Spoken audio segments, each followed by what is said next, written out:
This is season number 19 of Bass Talk Live with Matt Pengrack.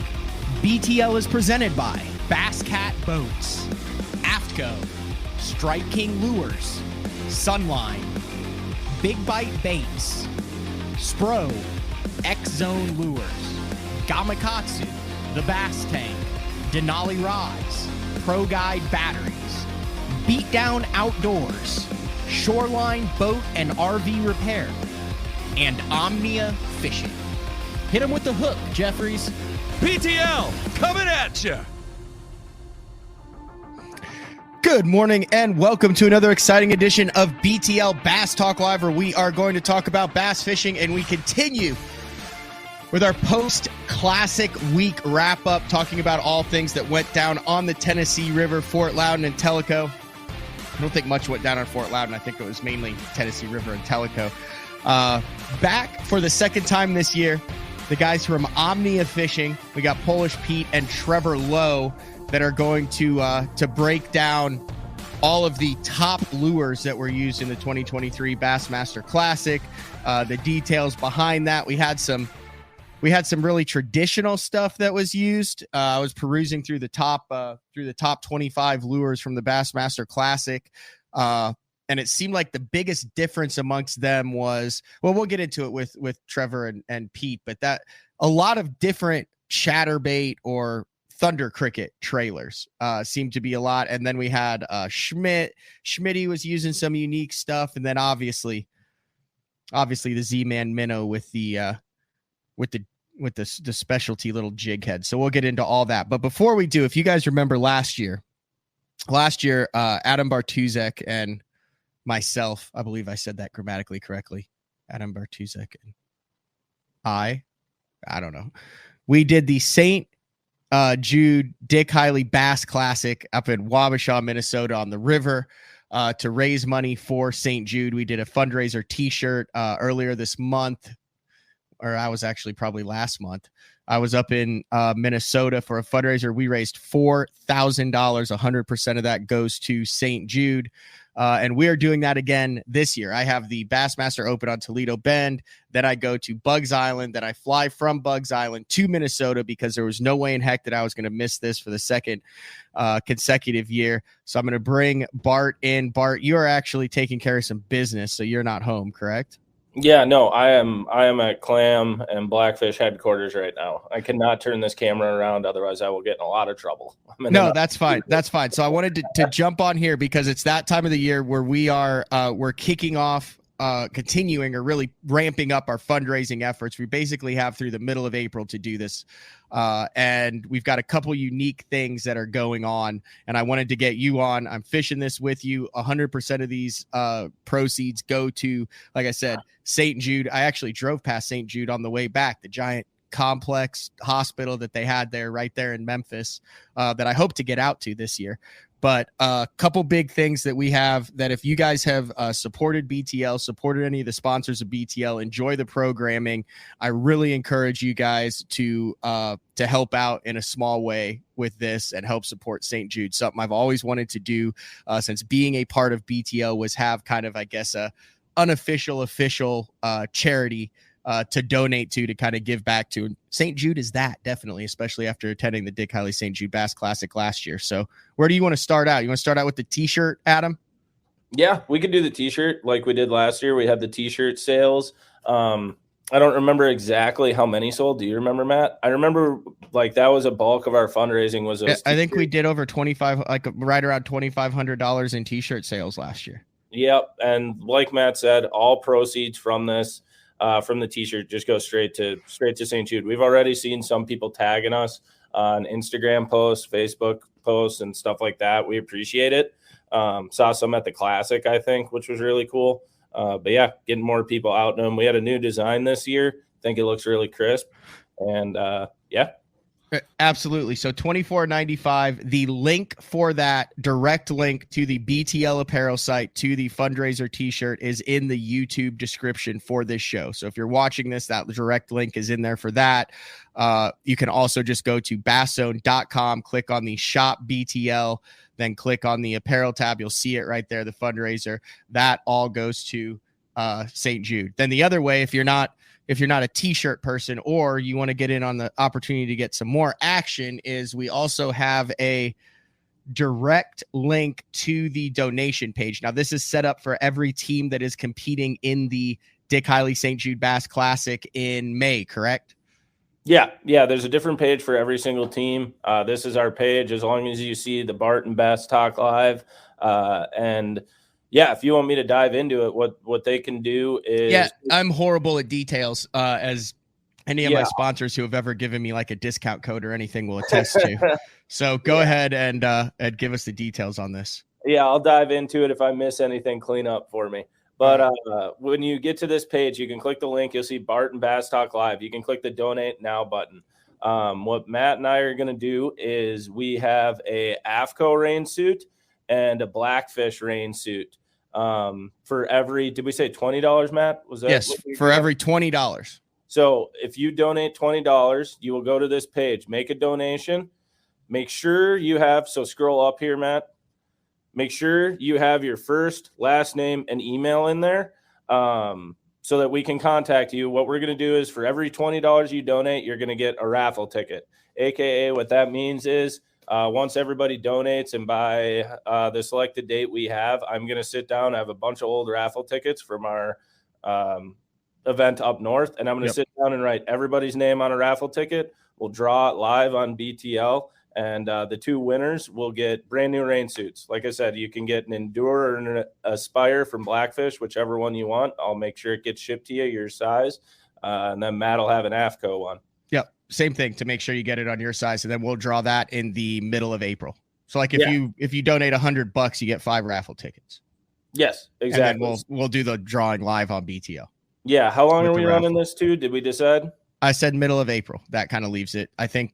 Did we decide April? Because what happens is the donations have to be in, and the t-shirts have to be ordered in time. Can they do it later for this? Like, could we do the April 21st? Yeah, we could totally do later as long as it's not like the day before the tournament. Yeah, let's run it through April 21st then. Okay, so through April 21st.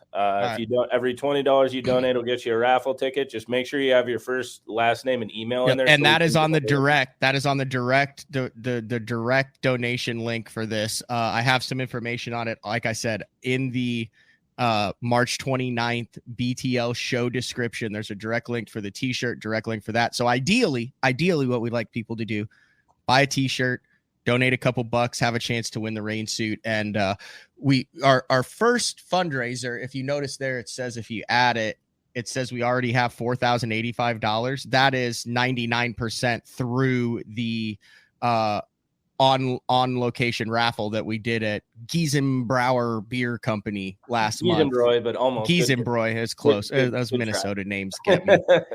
Giesenbrauer Beer Company. So our goal is 10,000 this year, folks. Yeah, we're getting close. And we had an anonymous donor last year give us a very large donation. So thank you. They matched the donation. They matched it last year to get us up to like 6,000. So anyway, that's what we got going on there. I appreciate people. I appreciate people listening and supporting BTL in that fashion. And there's, I mean, like I said, it hits home when you go to that meeting and you see the kids and the families of the kids that St. Jude has helped. Yeah, no, that meeting, there's typically not a dry eye in the house. So I'm excited for you to be up again. I think you said you were going to film it this year, which I think. Yeah, so I'm going to film the whole thing. I'm going to film the tournament on Bugs Island and then the overnight flight from Bugs Island to the St. Jude, you picking me up.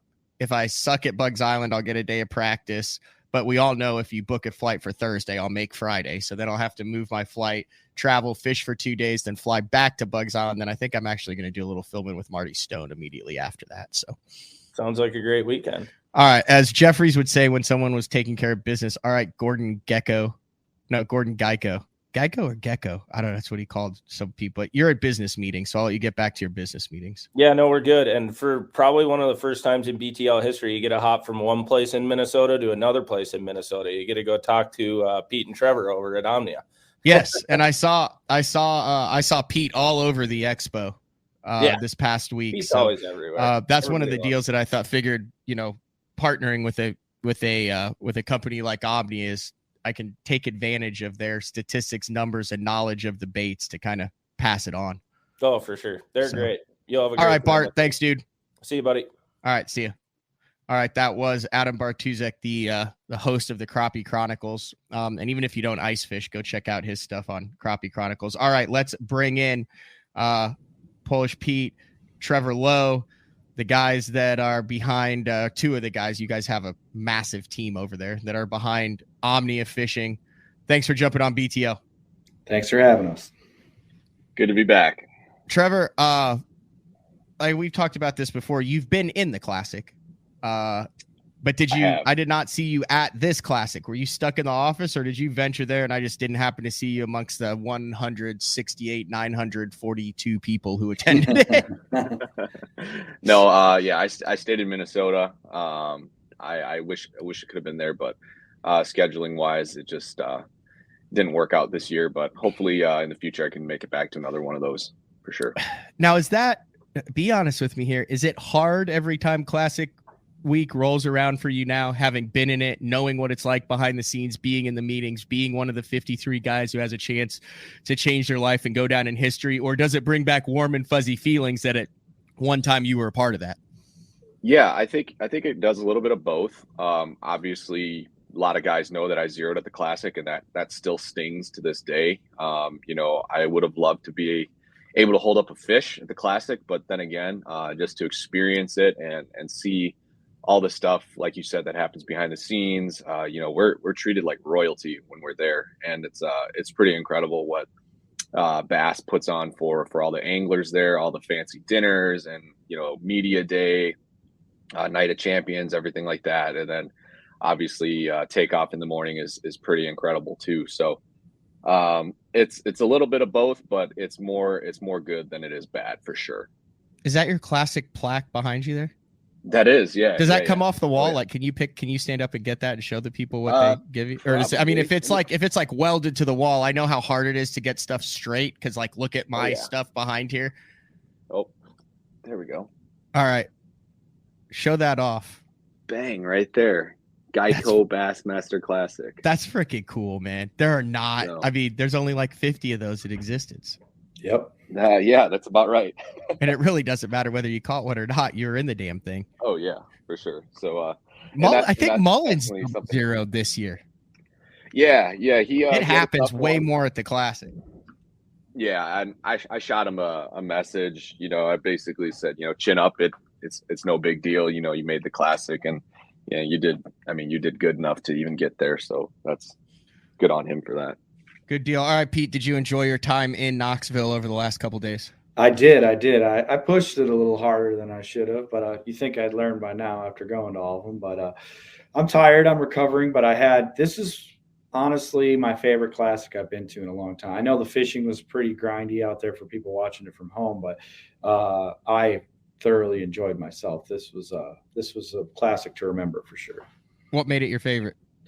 I think, Seth brought me as his date to the Night of Champions, so I got there a little early. Got to go out and do a lot of that stuff, a lot of like what Trevor was talking about, experience with the anglers, get to experience with the nice dinners and media day stuff and all that. And then the expo itself was just electric. To be completely honest with you, being in the industry so far early this year, a lot of the vendors and a lot of people in the fishing industry as a whole are kind of holding their breaths, waiting to see how this year is going to turn out, with all the macroeconomic pressure out there with, gas prices and and high interest rates and, just inflation, things like that. Is like, are we going to have a tough year this year? Are things going to come crashing down? And then to get there and to see the excitement and see how many people came out and see how good of moods everybody was in on Saturday at the expo, Friday as well. But Saturday, you could just tell everybody was like, fishing industry is still strong and growing, especially bass fishing. That side of the industry is still growing. It's impressive. So it was fun. Seemed like everybody had a full bucket and a bundle of rods. Yep, exactly. things are good. The industry's strong, and it made you. Everybody was in a good mood. I'll just put it that way. It was fun to go out to dinners with vendors and hang out in the hotel lobbies way too late at night and see that everybody was having one of the better classics that they've had as far as business meetings and even just commerce, selling stuff to consumers.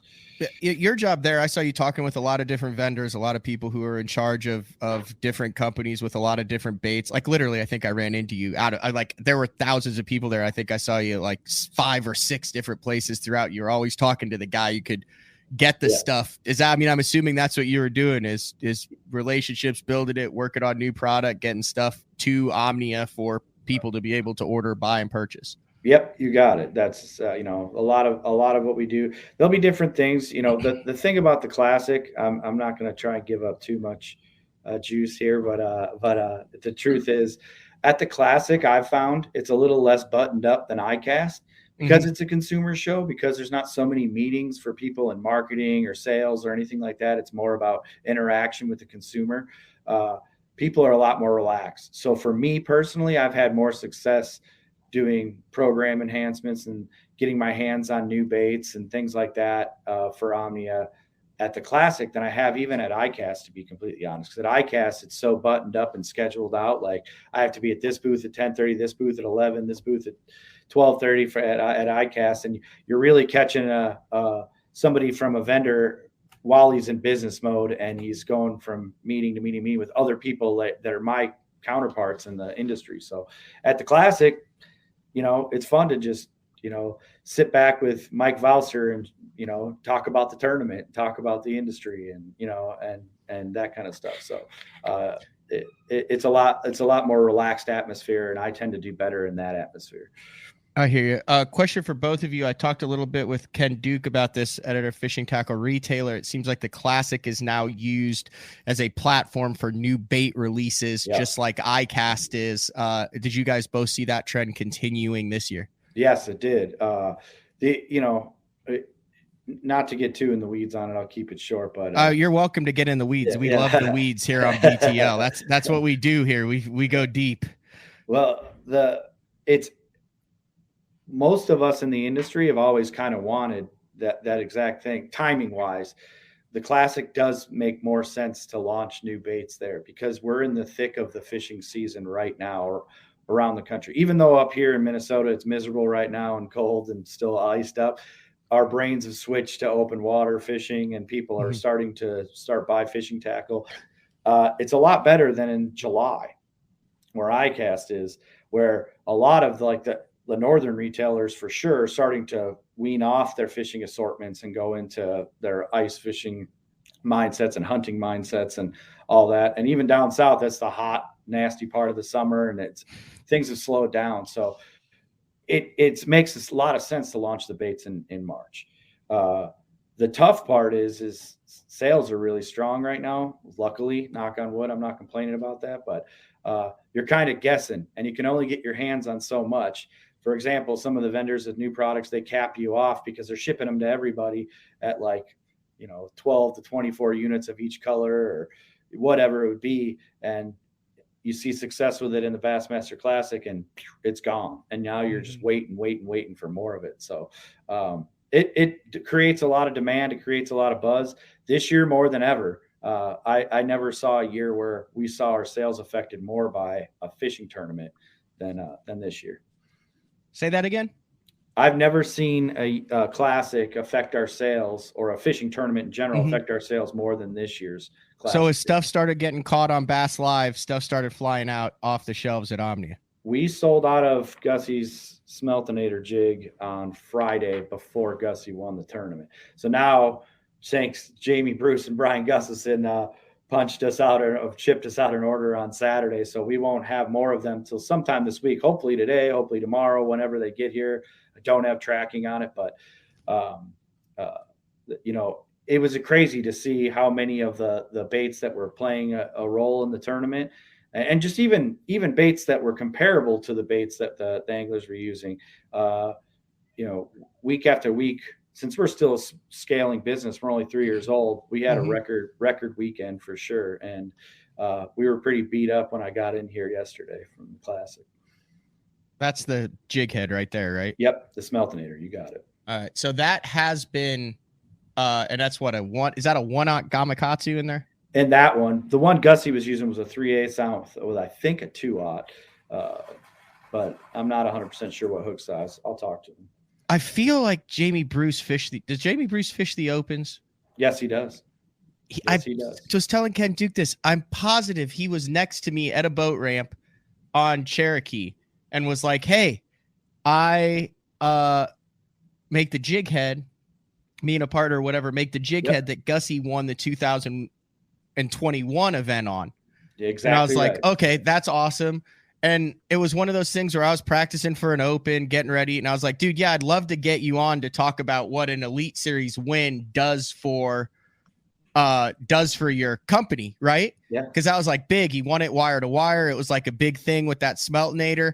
Yep. And then just like life happened and I never had it. Well, now he's won the biggest dang thing that you could win in the entire sport. And I would imagine that it has to be chaos over there because that's not like a huge company, is it? No, it's but actually the business itself is a pretty successful, really good business up in Canada. It's Lake of the Woods Sports. It's Gussie's retail sponsor.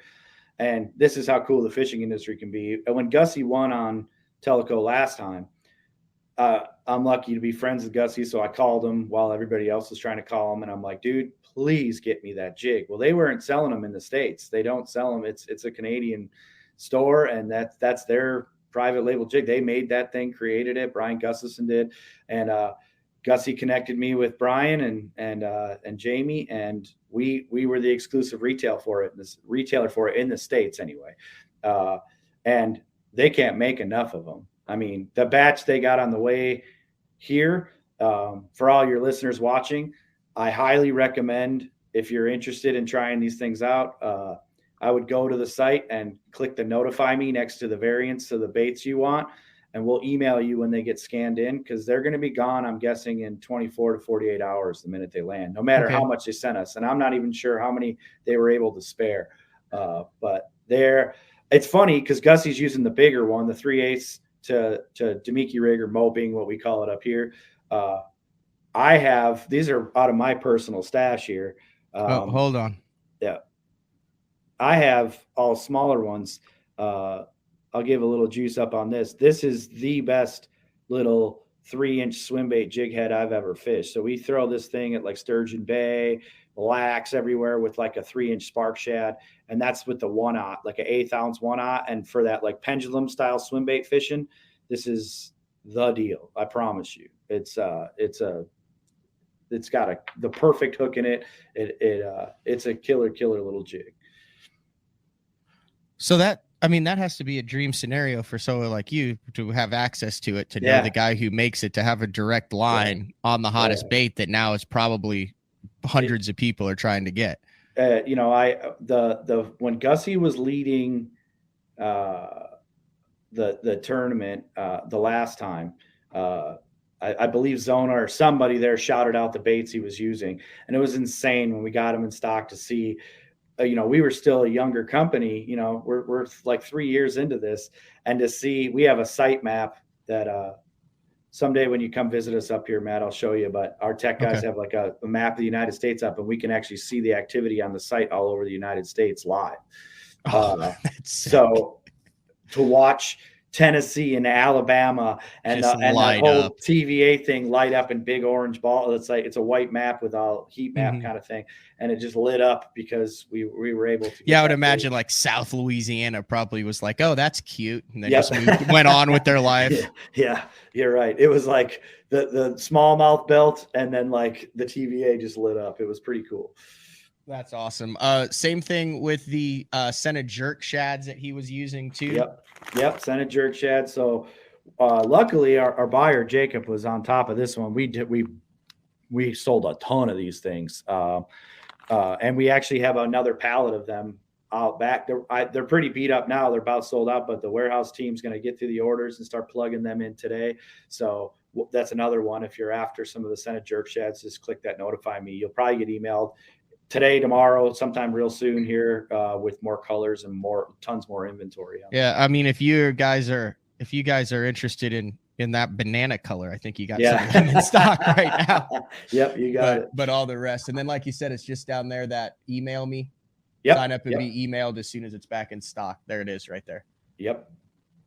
And it doesn't even hit the bins before you get the email. Like, it's literally on the dock. The guys scan it in and you'll get the email and you can grab it before it even hits the bins in the warehouse. Okay. I'm not exactly sure the best way to ask this, guys, but do you see, obviously you have the exact baits of the Smeltinator jig head, the 4-inch scented Z-Man jerk shads, but do you see a ripple effect on your sales as if those are out going to other jig heads that are similar, other soft plastic 4-inch jerk baits that are similar? Like, do all of the companies benefit, and even when the actual bait is not available? Yes, 1,000%. Dirty Jigs has a similar jig to this. Our friends at Greenfish Tackle have a similar jig to the Smeltinator. There is an effect, because obviously you can imagine, and I understand the consumer's frustration. They go on the site now for us, and they're like, "How are you out of the Smeltinators? It's the time to capitalize." And it's like, guys, there's only so many of those jigs. This isn't like Strike King or something where there's a warehouse with a ton of them. These are a little custom made jig.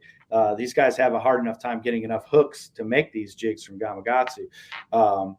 So they blow through, but there's some crossover there, but I'll tell you, it's whoever actually won it gets the majority of the juice by a long shot. But yes, there is some crossover. How long will this bump last? You're obviously going into different seasons. Is that bait dependent, but how long will this stuff be in high demand? From what I've noticed in the past, it all depends on the manufacturer's ability to kind of keep that demand up. If there's tons of them, it's kind of like, look at the flatworm phenomenon, right?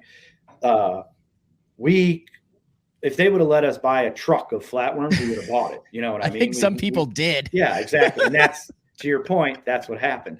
Now there's enough of them out there that the demand isn't what it was, because, it was harder to get your hands on them. The Smeltinator thing, I will promise you this entire fishing season will sell out in days every time we get a shipment in from those boys up over the border there. Fantastic. All right, we're going to take our first break of the show. When we come back, I want to talk about some of the other baits that played, some unique stuff that Schmitty was doing, and then I also want to get into the terminal tackle side of it, the maybe line, rods, reels. Is there an impact on that? I mean, are people running out and buying 3,000 Shimanos and NRXs and the 10-pound? I'm just curious to see how that does. But it is BTL on a Wednesday, March 29th, with Trevor Lowe and Polish Pete. I'm not even going to try. Just say Polish Pete. You're good, bro. How do you say your last name again? Prespiora. Yep. See, I'm Pangrak. We already went through this. Yeah. It's nice with Pete Prespiora from Omnia Fishing, talking all things 2023 Bassmaster Classic. We'll be back right after this. The new Puma STS has been redesigned from the ground up. With the angler, design, function, and performance in mind, nothing on this new offering was compromised, and the only thing carried over from the previous version is the name. Based on the Soft Touch series hull that started with the flagship Jaguar, this new model is nimble and performs incredibly well at all speeds with either a 250 or 300 horsepower engine. Featuring a new 96-inch wide-body footprint, this hull measures out at 20 foot 7 inches in length. Industry-leading design coupled with tournament-winning performance. The Puma STS from Basscat. Feel the rush.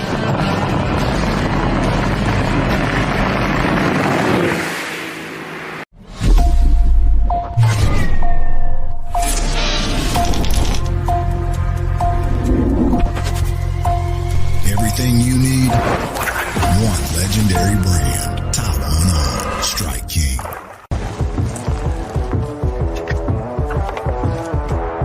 So I'm a big guy, a lunker, a 2 sandwich eating kind of man. And on behalf enough of all of those bigger, I gotta say it once and for all, it's bad enough that the fish look smaller in our hands. The last thing we should have to worry about is getting quality outdoor clothing that fits. Avco, any fish, any water. Elite Series Pro Daryl Gleason here. My Pro Guide batteries keep me going on those long tournament days and long practice days. Always plenty of juice, never fail.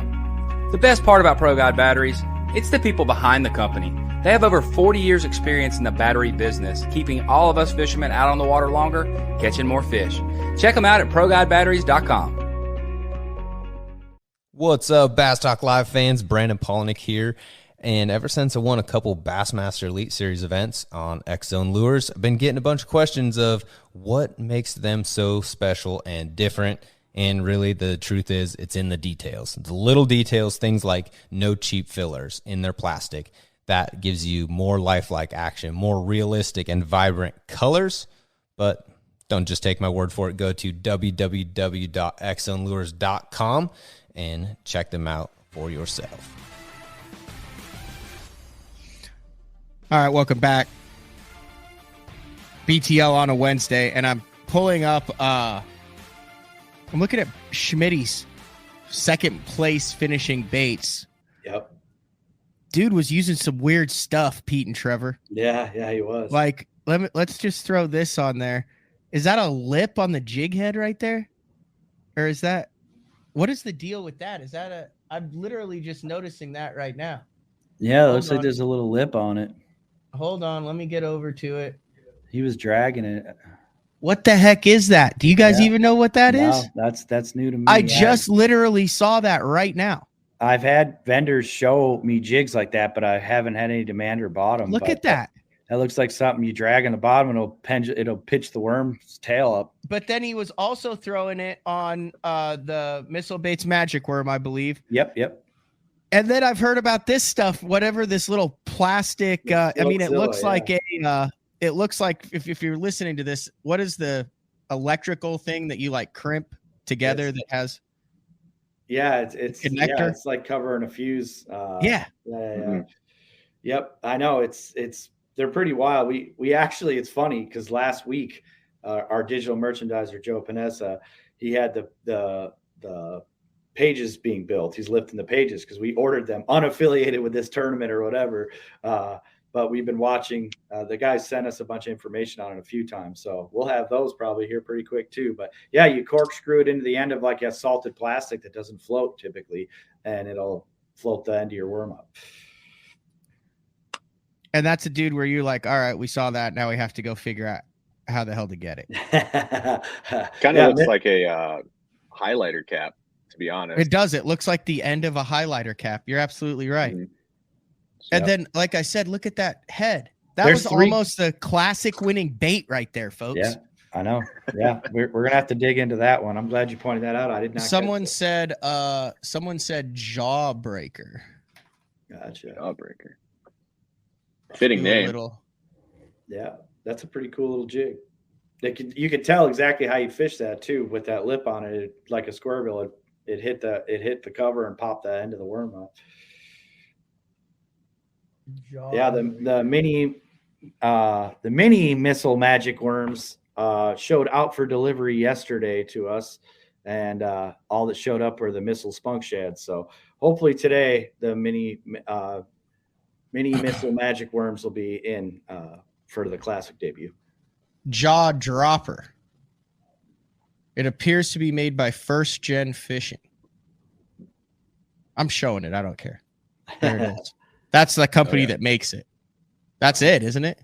That certainly looks like it. Go to the white one.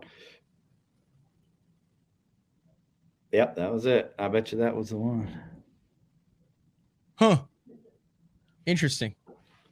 Real quick, I think it's worth mentioning too, Omnia Premium members, they get that in-stock notification 2 hours in advance. Oh, yeah. Good call. So definitely pays to be a premium member. As soon as that stuff hits the dock, you get a little 2 hour head start to get your gear. Thank you, Trevor. I was trying to figure out how to work that naturally into the show, which I'll point that up there to where you just go to omniafishing.com/BTL. omniafishing.com/BTL.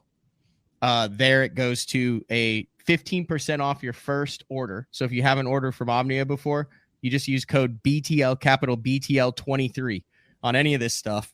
You get 15% off your first order. Also lets people like Omnia know that they're not wasting their time with BTL. And then you could just click join Omnia Premium right there. And that gives you the 2 hours before. Yep, 2 hours before. Yep. So for all you after the Smeltinator jigs, that's going to be a key window there, that 2 hours. And you get 10% credit back on all your purchases, and it costs $29 a year. Yep. And that's it. And do you get access to all of that cool stuff you showed last time we were on, Trevor? Like water? Yeah. Temp layers. Water temps and all that?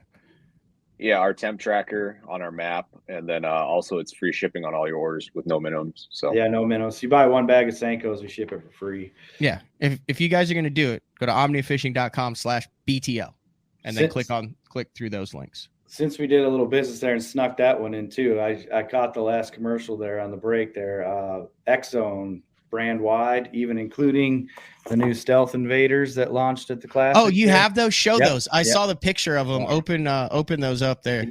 Everything's 25% off X-Zone right now. So okay, there you go. So that thing's cute. Yeah, it's got an inverted tail. Hold on, if I can stand it straight up and down. So the boot tail is actually pointing up instead of it's not easy to do. I see it. But anyway, the little boot tail on it is up straight up, and it's perfect for dragging on the bottom, and the tail will still kick. Oh, well, there you go. Perfect. And you could drop shot it, and it'll give it a little subtle action and stuff like that. But these things are pretty cool. But yeah, all the X-Zone stuff's on sale right now. Was Jim at the Classic? He was. He had a booth at the Classic. I know exactly where the booth was. I went by it like 9 times because I wanted to actually like meet him in person because I had him on the show last year. Booth was always slammed. Yeah, they crushed it. He was happy. Absolutely slammed every single time I went past it. Yeah, they're a great company. They're great people to work with. All right. Before the break, I teased it. I wanted to get your guys' take on the terminal tackle. How much of an impact does that have on sales as far as line and rods and reels and other stuff like that? It can make a big difference as far as like a rod's concerned. I think this time of year, rods and reels themselves are they're bigger purchases. I don't think it's as easy to get somebody to jump on, especially since in this industry, we've gotten so brand loyal amongst ourselves, like if it's your guy from a Daiwa, like a Team Daiwa or Fitzgerald with Brian Thrift last week, we sold out of his rod right away on his micro jig rod from Fitzgerald right away.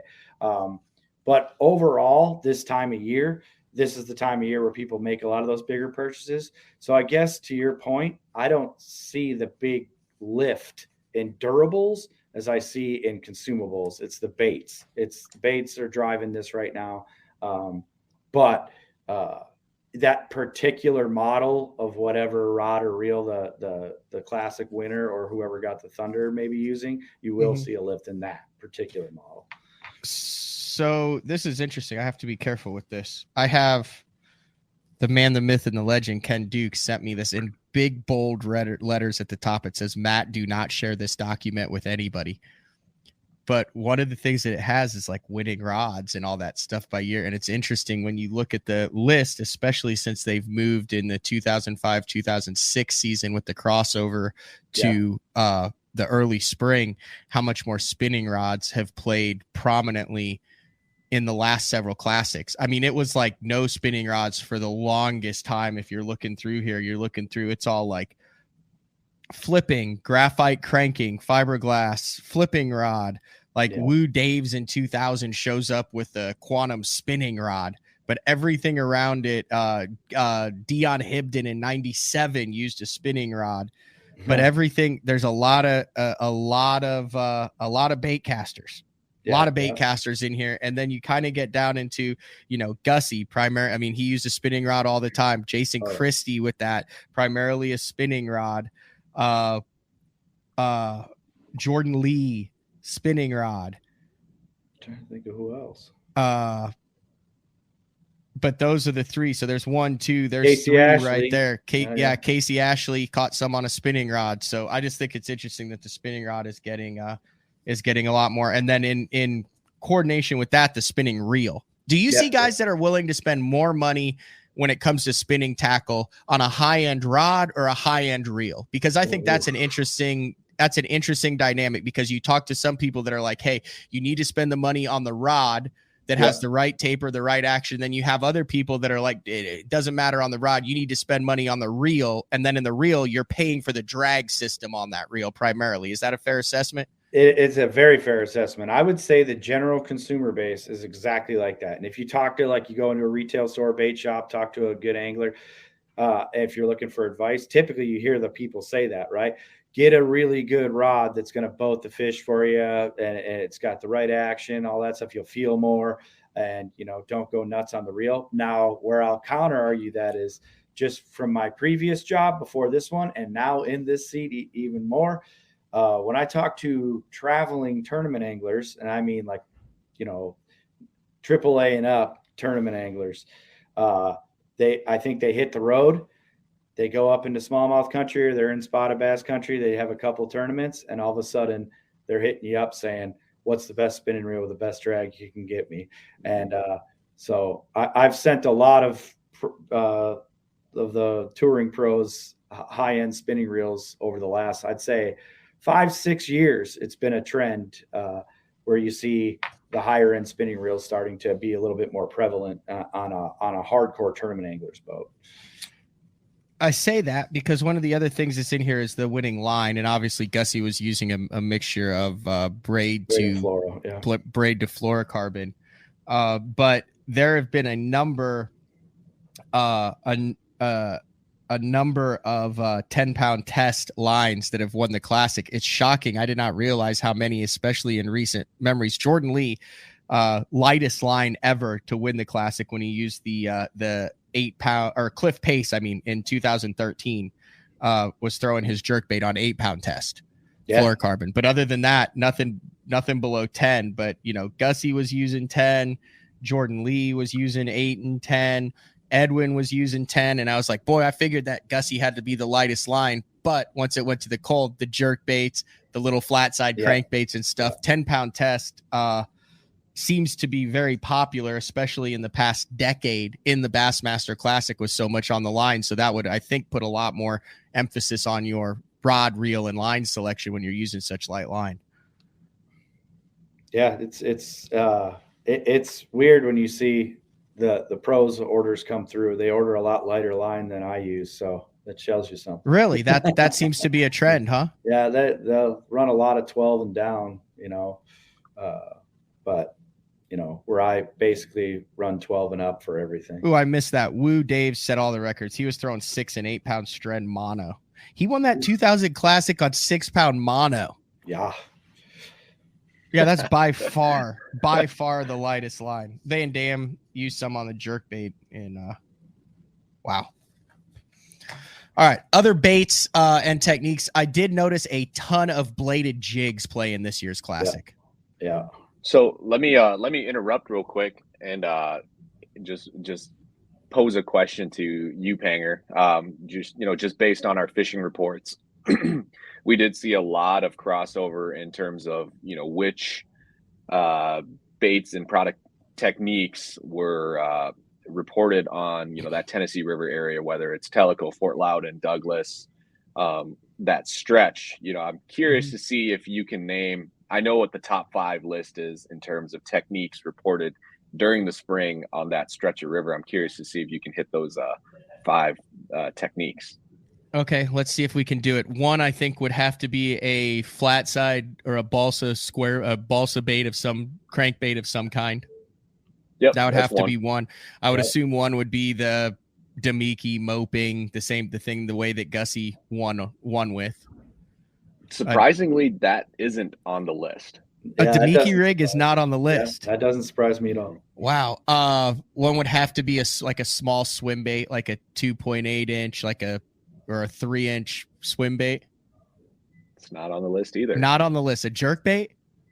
Jerkbait. There's two. Obviously a jig. That's jig country up there. Jig would have to be a big one. Oh, yeah. I've also, I'm depending on what type, but I would imagine a compact, natural colored jig. Yep. Got two more. A bladed jig. Correct. And Bladed jig. There's one more, and it's similar to one of the techniques that you've already mentioned, in a sense. Not like a shad wrap deal or something like that, is it? Or a spinner bait? Nope. I don't know. What's the fifth one? Lipless. Oh, there were a ton of lipless that were in the top 20. It shocked me to see how many lipless crankbaits were in the top 25. Really? Yeah. I didn't catch that. Yeah, there were let me see if I can. There were a bunch of top 25 lipless crankbaits. Hold on, let me zoom out from 400 while we were psychoanalyzing Brian Schmidt's. I'm trying to think of. I saw at least 3 or 4 in here. Oh, Jonathan Dietz, who finished 13th from the Bass Nation. Yeah. He was throwing a 6 cents Quake. Yeah. God, everybody had a dang bladed jig of some sort. Yeah. Oh yeah. The shocker to me was how many people, and I will not call out any names, how many people had a Fritz side on. Were there a bunch of guys that threw a Fritz side and then didn't say that was the crankbait they were throwing in the top 25? They couldn't for obvious reasons, but I think I saw almost a lot of anglers had the Fritz side on. Lester was throwing a lipless. He was in the top 6. Yeah, that's honestly I missed that. I was down in the boat yard on the docks, and I went all over the place, and I didn't see a lot of liplesses. You can also tell which ones they're actually using when the ones that are beat up. Yeah. Like you can be like, oh yeah, he threw that, and then oh yeah, he just tied that on. Like some of the plastics actually have like teeth marks and stuff on it. Yeah. But that's interesting. So the top 25 lures actually very closely mimicked what your analysis showed. Yeah, okay. And I think that just kind of goes to show how Gussie kind of veered off and did his own thing. And I can't say like for all the classics, but we've seen that in previous classics where the guy who wins sometimes will go off and do something completely different from the rest of the field, and that just goes to show like that moping technique didn't even show up as one of the top techniques reported. Yeah, he owns that. It was wild. I was on the water actually on Sunday, and it's incredible to see how he beats everybody at that same technique around the same fish. What do you think it is? You think it's how he works it, how he presents it, just the confidence? Like, what do you think it is that makes that difference? Honestly, we were talking about it a lot amongst a lot of our friends of Gussie's and all that stuff.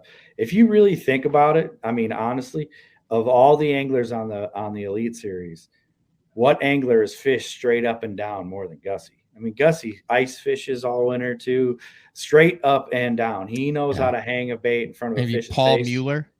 Maybe, I was gonna say Paul Mueller, yeah. But I mean, Gussie's success with the Linder guys back in the day and all the Rainy Lake tournaments and all the Lake of the Woods stuff, they've been moping or hanging a bait way before the Demiki rig was popularized in bass fishing. So. Yeah, can you go into that more? Like, this is not something that he's figured out. This is something, and from what I've read and what I've talked briefly with him about, I mean, it's a confidence technique that dates back to 20 years ago. Yeah, absolutely. So back the smallmouth championship in International Falls, the Rainy Lake smallmouth championship, there was Jimmy Linder and a bunch of the Canadians, Brian Gustafson, who actually makes the Smeltinator. Not related. Not related. We call him Cinnamon Gus. He's redheaded. So those guys are masters of it. Masters. And they call it moping because other anglers would drive by the guys doing it, and it looked like, this is pre-forward facing sonar, but it looks like a guy's just moping on the front of the boat, just like he's pouting because he's just hunched over the front of the boat, not doing anything, not casting, not working a bait or anything. He's just hanging that bait in front of fish's face. So it's just like hair jigging for smallmouth. The Canadians dominated up there with that stuff, and all the way down to Sturgeon Bay for a long time. And Gussie's been doing it for a very, very long time, and he's one of the best in the world at it. I think he just kind of proved that. So. Explains why Coop dominated on Cherokee with the exact same technique. They're no strangers to that up over the border. Wow. Austin Felix had an Aruku shad tied on. The most interesting thing I thought was, well, I mean, it didn't surprise me on who it was, but just that it actually played, was that there were a couple buzzbait fish that crossed the stage this year. Yeah. With Brandon Cobb. Well, watching the water temps, I thought it was going to play way more. I mean, if hindsight, we saw what happened, but I thought for sure that day they all got on the water Friday, the water temp was like 7 to 8 degrees warmer. I can't remember exactly what it was, but it was a huge jump from their last day of practice. And I thought for sure the buzzbait fish and the shallow largemouth were going to play a lot more. Mm-hmm. Lee Livesey had a 6 cents lipless on. Mm-hmm. Let me ask you this, Trevor, then. So like if you're planning a fishing trip to a body of water you haven't been on for a while, you can go on Omnia. Can you go on Omnia and type in when you're going to be there, and it'll give you the primary patterns just like you did? Yeah, you can actually just, go on a lake page. So if you're going to go to Fort Loudon or Tellico, you can go on that specific page through our map. And then you can filter by the specific season as well as the species that you're going after. Granted, we have fishing reports for that species. So if you filter, Tellico, largemouth in the springtime, all the fishing reports will be there, and you can go through them and see which ones are, the most popular. But if I was making a recommendation, if you're going on a trip, I would go to not go to Loudon, go someplace around there. That's what's great about those fishing reports. You can see it was a little tougher. Not ripping on that was a killer town, but that was a grinder of a derby. Yeah. It sucks. Yeah, and if we don't have that specific combination that you're looking for, our algorithms will kick out similar lakes nearby, whether it's Chickamauga, Douglas, or something like that, and get you relevant reports so that you kind of have a baseline to work with. Oh, look, I have a banner. Beautiful. My banner works. OmniaFishing.com/BTL code BTL23, 15% off your first purchase. That's interesting stuff. That's very interesting stuff. What else am I leaving out here, guys? I think some of the baits that like you were saying that we saw a big lift on that maybe weren't a player. Some classic releases like that sleeper craw from Mega Bass. Yeah. That thing's blasting out. So how is that different than a jig? Good question. So it's, the hook's hidden just like the dark sleeper. Okay. But it's smaller, stouter hook. And it's not much different than a jig. It's just a insanely natural presentation that you fish like a jig. So I'm guessing in our clear bodies of water, it'll be a big hit. But I haven't got the chance to fish with it. We haven't gotten the reorders yet to see if it's a real snatcher yet. But if it's anything like the dark sleeper, maybe it will. Dark sleepers are one of our best selling SKUs. Because that was one of the hardest things for me to figure out on the dark sleeper is you fish it like a jig too. Yeah, absolutely. I mean, you can fish it however you want, but like when I started talking to the guys, like, how the hell are you catching them on these things? They're like, you're treating it like a finesse jig. And I'm like, really? And they're like, yep. And I was like, okay. Yep, that's true. Because it looks like a swim bait. The other one that surprised me was how the Bassman spinner baits, this style with like that's Australian, right? Yep. With the mag willow blade. Jeez, I can't figure this out with my camera. I'll get better at this next time. But that mag willow style blade. Okay. That blade was on a lot of spinner baits there. So that's obviously that mid time between super cold water where they're running a big, thick Colorado to water temps warming where they're not necessarily ready for the willows and burning them. That kind of in between blade. That's kind of the blade that was on the Get a Limit Mike McClellan finesse spinner bait from War Eagle back at that's like that kind of hybrid blade. Yeah, and so. Yeah, we got the Bassmans from Glenn and Sue over there in Australia, and those are cool people. If you want to support a cool fishing company, support them. A Carl deal?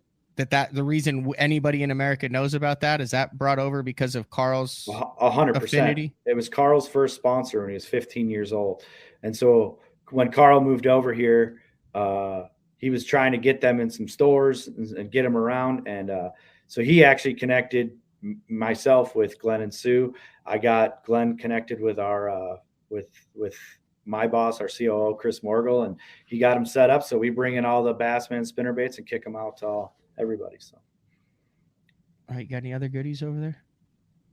You got to talk about the thing that sold out. Which one? There's a bunch of it. The Yamamoto. Oh, the Yamatanuki. Yeah. That thing flew. I was surprised how many people jumped. But we sell a ton of those depths cover scats, so I shouldn't be blown away. But it's amazing to see the demand for those heavy weighted plastics, how those things are flying.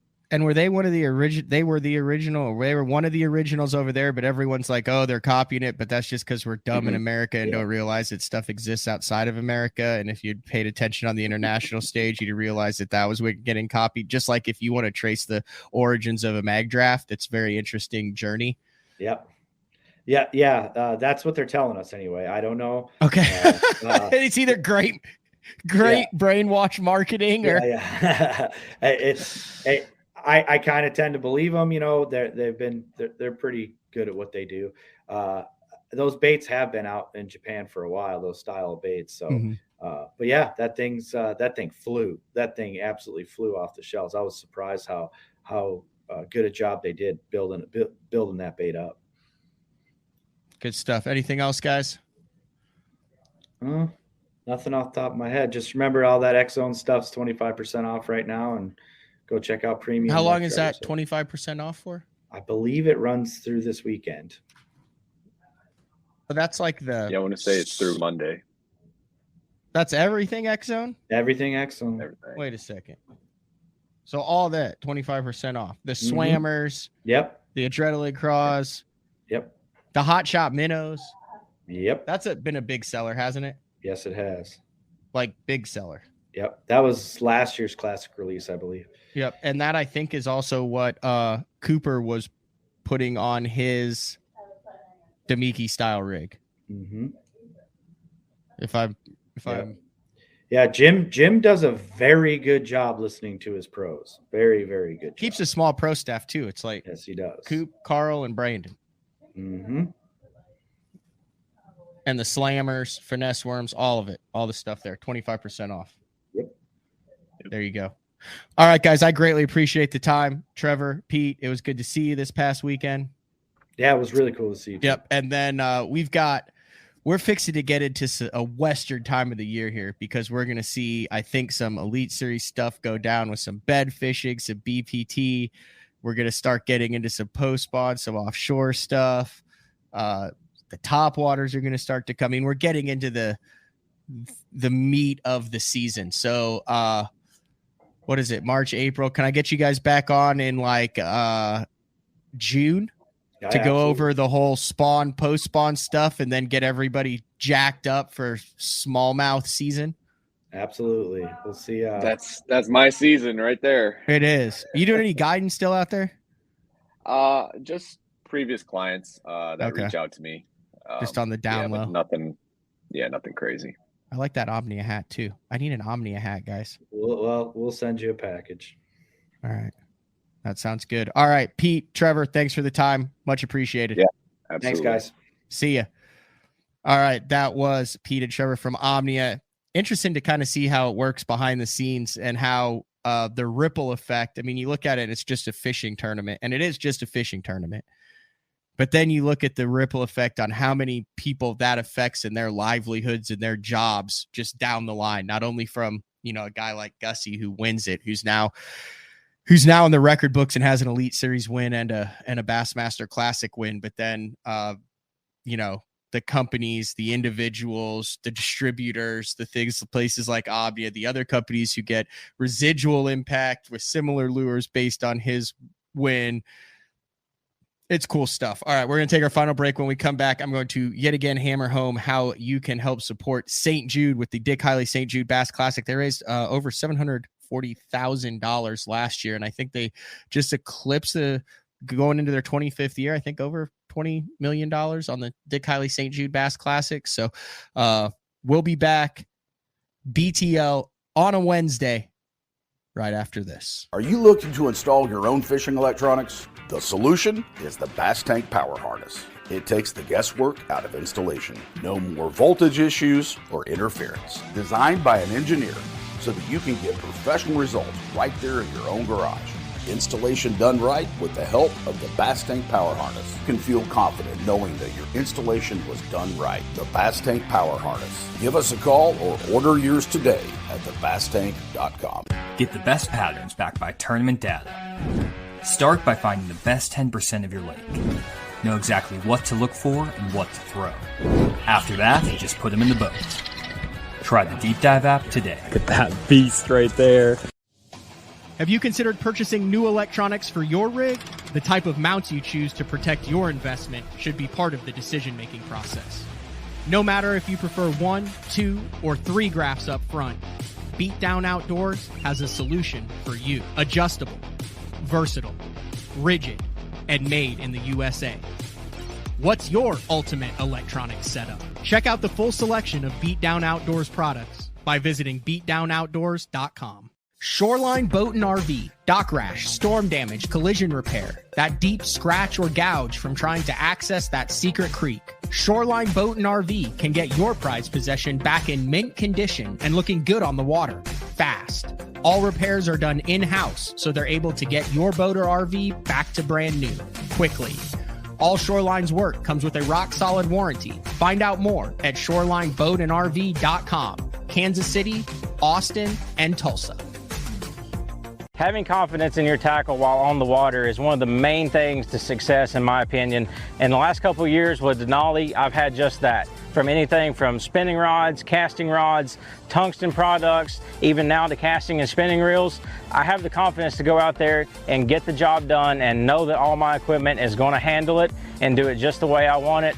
The thing about Denali is you've got great quality products at a great price point, so make sure you check them out.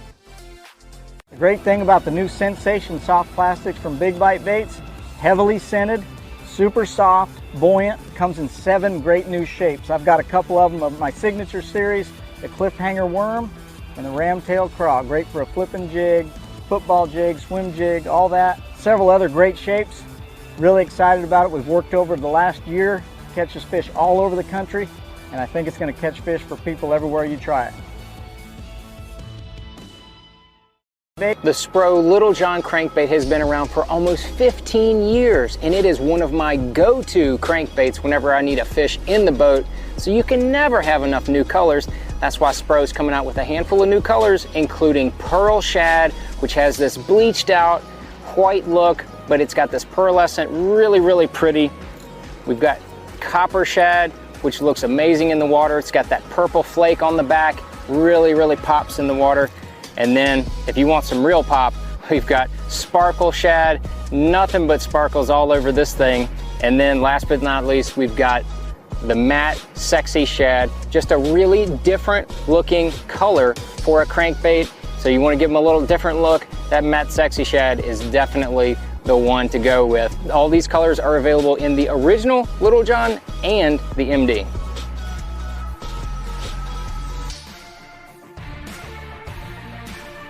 All right, welcome back. Wrapping things up on a Wednesday BTL. I want to thank Pete and Trevor from Omnia Fishing for jumping on, and I want to close the show out. We do have got a big show with Frank tomorrow. Frank was fired up about the feedback from the Classic and getting to see some of his viewers, some of the loyal viewers for day 4, and then some of his old buddies who used to fish. It was cool seeing the guys go and being, "Oh, Frank, how's it going? I haven't seen you," since he was on tour with them. But I do want to close the show out by reminding everybody links are in the description for this show. There is the St. Jude direct link, and like Adam Bartusek said, if you want to just have a direct link and have a chance to win either a AFCO, a full-on AFCO rain suit in your color, size, whatnot, or a Blackfish, we'll do one of each. That's his clothing sponsor. AFCO is BTL and my clothing sponsor. Every $20 that you donate directly to the Bard and Bass Talk Live Taking a Stand Against Cancer page through April 21st, every $20, put your name and your email address in there, and then we will do a random drawing live on air. And if you're one of the two that are selected, you'll get it. So our goal is to get to the $10,000 mark through the first fundraiser. We're at $4,085 the other way. If you want to do an either or you can do an and, you can do both, is to click on the link for the Bass Fishing Saves Lives BTL and St. Jude t-shirt. It's got a really cool ribbon design with the bass in it. And that's $24.95 of those proceeds go to St. Jude. That ways to get that is either click on that direct link in the description for this show on the YouTube for the March 29th show, or just go to basszone.com or basstalklive.com and go to the same thing, and then click on the BTL merch tab at the top of the page, the shop BTL tab, and then click on it and you'll see the fundraiser t-shirt right there. And that's going to run through the middle of April, because then we have to make sure we get that money funded and put towards the St. Jude. So big shout out. Thank you guys. Like I said, last year it was awesome to see the support. I already saw a couple of those t-shirts at the Bassmaster Classic, and then always love if you tag it on social media. So Frank will be fired up. I promise you, Frank will be fired up, because Frank has been fired up all week. He's, oh man, that was so awesome. That was such a great. So we'll talk about that. Plus, Frank is also going to take a little bit of a deep dive in the second half of tomorrow's show. So, all right. Man, post-classic week is almost over. Hard to believe. We'll be back tomorrow. Day 4 with Frank Scalish. Thanks to the Omnia boys and Adam Bartusek. We'll talk to everyone tomorrow later.